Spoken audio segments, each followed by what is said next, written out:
నమస్కారం. 2026 సంవత్సరం మే 10వ తేదీన తెలంగాణ రాజధాని హైదరాబాద్లోని పరేడ్ గ్రౌండ్స్లో ప్రధానమంత్రి నరేంద్ర మోడీ చేసిన ప్రసంగం కేవలం ఒక రాజకీయ ప్రసంగంగా కాకుండా భారతదేశ ఆర్థిక సార్వభౌమత్వాన్ని కాపాడేందుకు ఉద్దేశించిన ఒక ఆర్థిక యుద్ధ ప్రణాళికగా విశ్లేషకులు అభివర్ణిస్తున్నారు. అంతర్జాతీయ అస్థిరమైన భౌగోళిక పరిస్థితులు, ముఖ్యంగా పశ్చిమాసియాలో అమెరికా మరియు ఇరాన్ మధ్య నెలకొన్న యుద్ధ వాతావరణం ప్రపంచ ఆర్థిక వ్యవస్థను అతలాకుతలం చేస్తున్న తరుణంలో ఈ ప్రసంగం వెలువడింది. దేశం ఎదుర్కొంటున్న విదేశీ మార్గద్రవ్య నిల్వల కొరత, రూపాయి విలువ పతనం మరియు పెరుగుతున్న దిగుమతి బిల్లులను అదుపు చేయడానికి ప్రధాని మోదీ పౌరులకు కొన్ని కఠినమైన కానీ అవసరమైన సూచనలు చేశారు. మోదీ బంగారం కొనవద్దని ఎందుకు చెప్పారు అంటే, విదేశీ ప్రయాణాలను ఎందుకు వాయిదా వేయమన్నారు మరియు ఆయన సూచించిన 14 రకాల నియంత్రణ వెనుక ఉన్న లోతైన ఆర్థిక కారణాలను విశ్లేషించడం జరుగుతుంది. 2026 ప్రారంభంలో పశ్చిమాసియాలో ప్రారంభమైన ఉద్రిక్తతలు భారతదేశం వంటి దిగుమతులపై ఆధారపడే దేశాలకు తీవ్ర సవాలుగా మారాయి. అమెరికా మరియు ఇరాన్ మధ్య నెలకొన్న యుద్ధం కారణంగా ప్రపంచవ్యాప్తంగా సరఫరా గొలుసులు దెబ్బతిన్నాయి. ముఖ్యంగా ప్రపంచ ముడిసరుకు రవాణాలో అత్యంత కీలకమైన స్ట్రెయిట్ ఆఫ్ హార్మోజ్ మూతపడడం లేదా అక్కడ ఉద్రిక్తతలు పెరగడం భారతదేశ ఇంధన భద్రతను ప్రమాదంలో పడేసింది. భారతదేశం తన ముడి చమురు అవసరాలు దాదాపు 88% నుండి 89% వరకు దిగుమతుల ద్వారానే తీర్చుకుంటుంది. ముడి చమురు ధరలు బ్యారెల్కు $105 మార్కును దాటడంతో దేశ విదేశీ మార్గద్రవ్య నిల్వలపై భారం విపరీతంగా పెరిగింది. ఈ పరిస్థితుల్లో దేశ ఆర్థిక వ్యవస్థను కాపాడుకోవడానికి పౌరుల భాగస్వామ్యం అత్యవసరమని ప్రధాని భావించారు. హైదరాబాద్ ప్రసంగంలో ప్రధాని చేసిన అత్యంత సంచలన విజ్ఞప్తి కనీసం ఏడాది పాటు బంగారం కొనవద్దు అనేది. భారతదేశ సంస్కృతిలో బంగారం కేవలం ఒక లోహం కాదు, అది ఒక సామాజిక భద్రత మరియు సాంప్రదాయం అయినప్పటికీ దేశహితం కోసమే ఆయన ఈ పిలుపునిచ్చారు. భారతదేశ ప్రపంచంలోని 2వ అతిపెద్ద బంగారు వినియోగదారు. మన దేశంలో వార్షిక డిమాండ్ 700 నుండి 800 టన్నుల వరకు కూడా బంగారం అవసరం ఉంటుంది. కానీ దేశీయంగా కేవలం 1 నుండి 2 టన్నులు మాత్రమే ఉత్పత్తి అవుతోంది. దీనివల్ల 99% బంగారం మనం విదేశాల నుండి దిగుమతి చేసుకోవాల్సి వస్తోంది. బంగారం దిగుమతి చేసుకోవడానికి మనం డాలర్లలో చెల్లింపులు చేయాలి. ఫలితంగా దేశంలో ఉన్న విలువైన విదేశీ మార్గద్రవ్యం బయటకు వెళ్ళిపోతోంది. ఈ పతనాన్ని అడ్డుకోవాలంటే డాలర్ల ఖర్చును తగ్గించాలి. అందుకే ప్రధాని మోడీ దేశభక్తి అంటే కేవలం సరిహద్దుల్లో ప్రాణాలు అర్పించడం మాత్రమే కాదు, కష్టకాలంలో దేశ ఆర్థిక వ్యవస్థను కాపాడుకోవడం కూడా దేశభక్తి అని పేర్కొంటూ బంగారం కొనుగోలును ఆపాలని కోరారు. బంగారం కొనుగోలుకు అదుపులో ఉంచుకోవడం వల్ల కేవలం దిగుమతుల తగ్గమనే కాకుండా ప్రజల పొదుపు ఉత్పాదక రంగాల వైపు మల్లుతుందని ప్రభుత్వం భావిస్తోంది.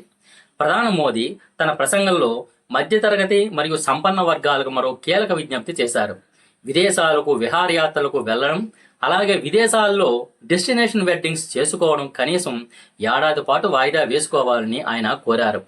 ఆర్థిక లీకేజీని అరికట్టడం, ఏప్రిల్ 2025 నుండి ఫిబ్రవరి 2026 మధ్య కాలంలో విదేశీ ప్రయాణాల కోసం ఖర్చు చేసిన మొత్తం సుమారు $15.3 బిలియన్. యుద్ధం మరియు ఆర్థిక సంక్షోభం నెలకొన్న ఈ సమయంలో ఇలాంటి విలాసవంతమైన ఖర్చుల వల్ల దేశం నుండి విదేశీ మార్గద్రవ్యం అనవసరంగా బయటకు వెళ్ళిపోతుందని మోడీ వాదించారు. వెడ్ ఇన్ ఇండియా, స్వదేశీ పర్యాటకానికి ప్రోత్సాహం. విదేశీ ప్రయాణాల బదులుగా దేశీయ పర్యాటకాన్ని ప్రోత్సహించాలని మోదీ పిలుపునిచ్చారు. మన దేశంలో లేని అందమైన ప్రదేశాలు ఏమున్నాయి అని ప్రశ్నిస్తూ జమ్మూ కాశ్మీర్, ఉత్తరాఖండ్, తమిళనాడు వంటి ప్రాంతాలను సందర్శించాలని ఆయన సూచించారు. వెడ్ ఇన్ ఇండియా అనే నినాదంతో ఆయన విదేశాల్లో వివాహాలు చేసుకునే అలవాటును మార్చుకోవాలని కోరారు. వివాహాలు మన దేశంలోనే జరగడం వల్ల స్థానిక హోటల్ రంగానికి ఆదాయం పెరుగుతుందని, అలాగే క్యాటరింగ్, డెకరేషన్ వంటి రంగాల్లో వేలాది మందికి ఉపాధి లభిస్తుందని, దేశ సంపద దేశంలోనే ఉంటుందని, పర్యాటక రంగం అభివృద్ధి చెందితే అది దేశ జీడీపీకి గణనీయమైన ఊతాన్ని ఇస్తుంది.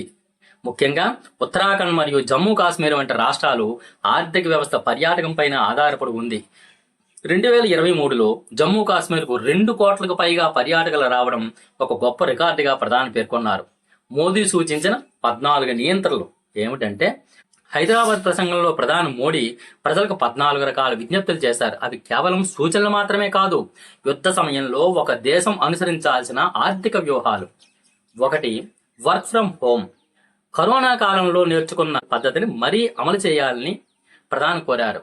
దీనివల్ల ఆఫీసులకు వెళ్లే ప్రయాణాలు తగ్గుతాయి, తద్వారా పెట్రోల్ మరియు డీజిల్ వినియోగం గణనీయంగా తగ్గుతుంది. ఇది నేరుగా ఇంధన దిగుమతి బిల్లును తగ్గిస్తుంది. ఇంకా 2, పెట్రోల్ మరియు డీజిల్ పొదుపు. ముడి చమురు ధరలు ఆకాశాన్ని తాకుతున్న తరుణంలో ప్రతి చొక్క చమురును ఆదా చేయడం దేశానికి చాలా మంచిది. అనవసరమైన వాహన ప్రయాణాలను తగ్గించుకోవాలని మోడీ కోరారు. 3, పెట్రో మరియు ప్రజా రవాణా వినియోగం. వ్యక్తిగత కార్లు లేదా బైకుల కంటే మెట్రో రైళ్లు మరియు బస్సులను ఎక్కువగా వాడాలని ఆయన సూచించారు. ఇది ఇంధనాన్ని ఆదా చేయడమే కాకుండా నగరాల్లో ట్రాఫిక్ సమస్యలను కూడా తగ్గిస్తుంది. 4, కార్ పూలింగ్. తప్పనిసరిగా సొంత వాహనంలో వెళ్లాల్సి వస్తే ఇతర స్నేహితులు లేదా సహోద్యోగులతో కలిసి కార్ పూలింగ్ చేయాలని కోరారు. అది ప్రతి వ్యక్తికి అయ్యే ఇంధన ఖర్చును తగ్గిస్తుంది. 5, ఎలక్ట్రికల్ వాహనాలు. పెట్రోల్ డీజిల్ వాహనాలపై ఆధారపడడం తగ్గించడానికి ఎలక్ట్రికల్ వాహనాలు ఎక్కువగా ఉపయోగించాలని ప్రధాని ప్రోత్సహించారు. పర్యావరణానికి మరియు ఆర్థిక వ్యవస్థకు ఇది ఎంతగానో మేలు చేస్తుంది. ఇంకా 6వది, రైల్వేల ద్వారా సరుకు రవాణా. రోడ్డు రవాణాల్లో ట్రక్కులు భారీగా డీజిల్ వినియోగిస్తాయి. దీనికి బదులుగా వ్యాపారులు తమ సరుకులను రైల్వేల ద్వారా రవాణా చేయాలని, అది తక్కువ ఖర్చుతో కూడిన మరియు ఇంధన ఆదా చేసే మార్గమని మోదీ వివరించారు. ఇక 7వది, విదేశీ యాత్రలు మరియు వివాహాల వాయిదా.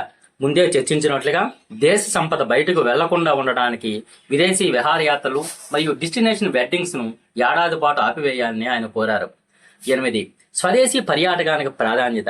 దేశం చూడండి అని పిలుపునిస్తూ భారతీయ పర్యాటక రంగం అభివృద్ధికి సహకరించాలని కోరారు. 9వది, బంగారం కొనుగోలు నిలిపివేత.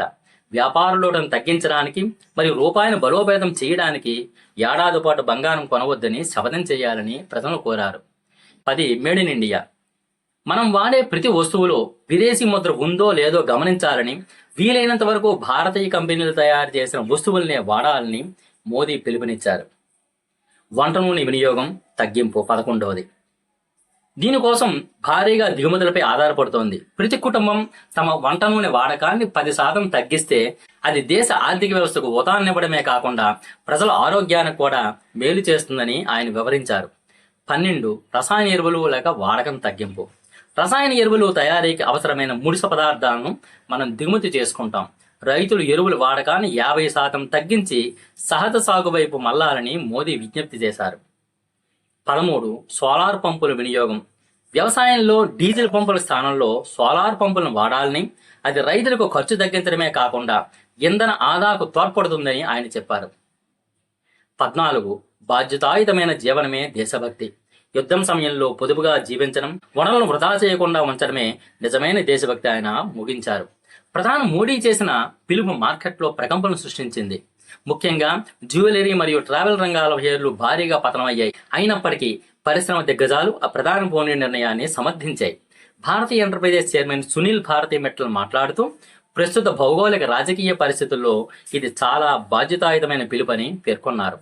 దేశం ఆత్మనిర్భర భారత్గా ఎదగాలంటే ఇలాంటి కఠినమైన నిర్ణయాలు తప్పవని ఆయన అభిప్రాయపడ్డారు. ప్రధాని మోడీ హైదరాబాద్ ప్రసంగం ఒక తాత్కాలిక పిలుపు కాదు. అది 2026 నాటి క్లిష్ట పరిస్థితుల్లో భారతదేశం తన కాళ్లపై నిలబడడానికి చేస్తున్న ఒక ఆర్థిక సత్యాగ్రహం. బంగారం కొనుగోళ్లు మరియు విదేశీ ప్రయాణాలను నియంత్రించడం ద్వారా మనం కొన్ని బిలియన్ల డాలర్లను ఆదా చేయవచ్చని, ఆ ఆదా చేసిన నిధులు దేశంలోని పేదల సంక్షేమానికి, మౌలిక సదుపాయాల కల్పనకు మరియు ఇంధన భద్రతకు ఉపయోగపడతాయని, ప్రజలు తమ విలాసాలను త్యాగం చేయకుండా బాధ్యతాయుతమైన మార్పులను చేసుకుంటే దేశం ఏ సంక్షోభానైనా ఎదుర్కోగలదని ఈ ప్రసంగం సారాంశం. ప్రధాని మాటలు ప్రతి భారతీయుల్లో బాధ్యతను పెంచుతున్నాయి. ఈ ఆర్థిక విశ్లేషణ మీకు నచ్చినట్లయితే లైక్ చేయండి. దేశం ఎదుర్కొంటున్న సవాళ్లు మరియు మనం చేయాల్సిన పనుల గురించి అందరికీ తెలిసేలా ఈ నివేదికను మీ స్నేహితులకు, కుటుంబ సభ్యులకు షేర్ చేయండి. ఇలాంటి మరిన్ని లోతైన పరిశోధనాత్మక కథనాలు మరియు దేశాభివృద్ధి వార్తల కోసం మా ఛానల్ను సబ్స్క్రైబ్ చేసుకోండి. ప్రధాని మోడీ ఇచ్చిన 14 పిలుపులతో మీరు దేనికి కట్టుబడి ఉండాలని అనుకుంటున్నారు? బంగారం కొనుగోలుపై మీ అభిప్రాయం ఏమిటి? కింద కామెంట్ సెక్షన్లో తెలియజేయండి.